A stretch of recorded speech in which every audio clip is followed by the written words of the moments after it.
Podcast Femmes et Sciences, Marthe Condat.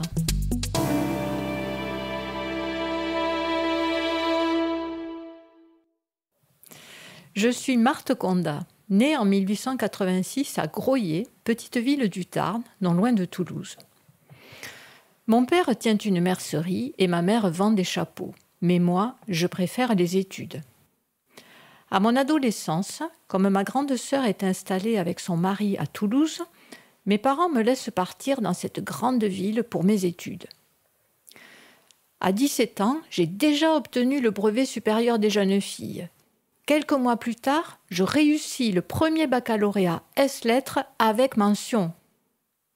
Et à 18 ans, je suis reçue au baccalauréat lettres et mathématiques avec mention également. C'est un exploit. D'accord, à l'époque, on passait 2 bacs à 1 an d'intervalle. Dans ces années-là, les bachelières en maths ne représentent que 0,3% des effectifs. Mais j'ai toujours soif de m'instruire et je rêve d'étudier la médecine. L'année suivante, en 1905, j'entre à l'université pour préparer le concours d'entrée. Et je réussis, je suis première de la promotion. À 19 ans, je démarre médecine et je continue à cumuler les lauriers. À tel point que mes professeurs m'encouragent à partir à Paris pour bénéficier d'un environnement plus prestigieux.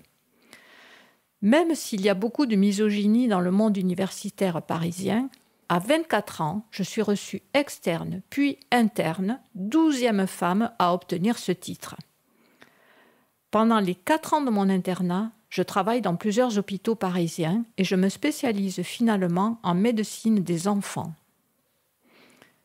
J'ai 28 ans quand éclate la guerre en août 1914 et cela bouleverse totalement mon métier. Infirmiers, internes, jeunes médecins sont mobilisés. Je reprends alors mon service pour 5 années supplémentaires à l'hôpital des enfants malades. Je travaille d'arrache-pied en tant qu'interne, mais aussi chef de service, formatrice.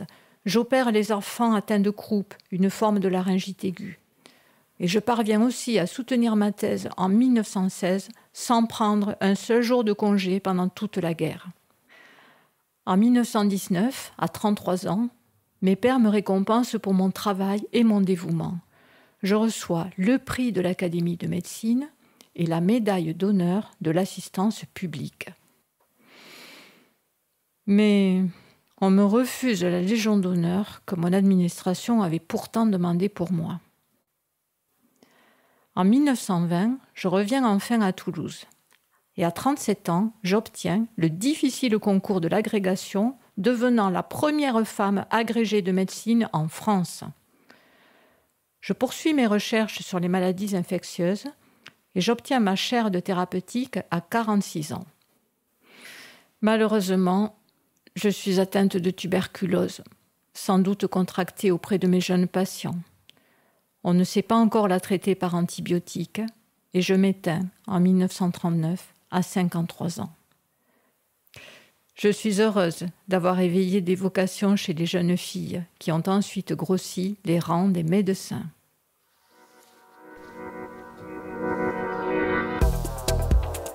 Par Colette Denis, enseignante-chercheuse en physiologie à l'Institut des maladies métaboliques et cardiovasculaires à l'Université de Toulouse.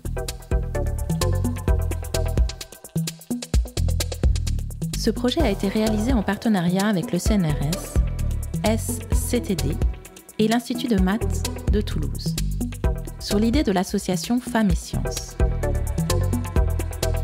Musique créée par Thomas Bijot. Hadi Sound.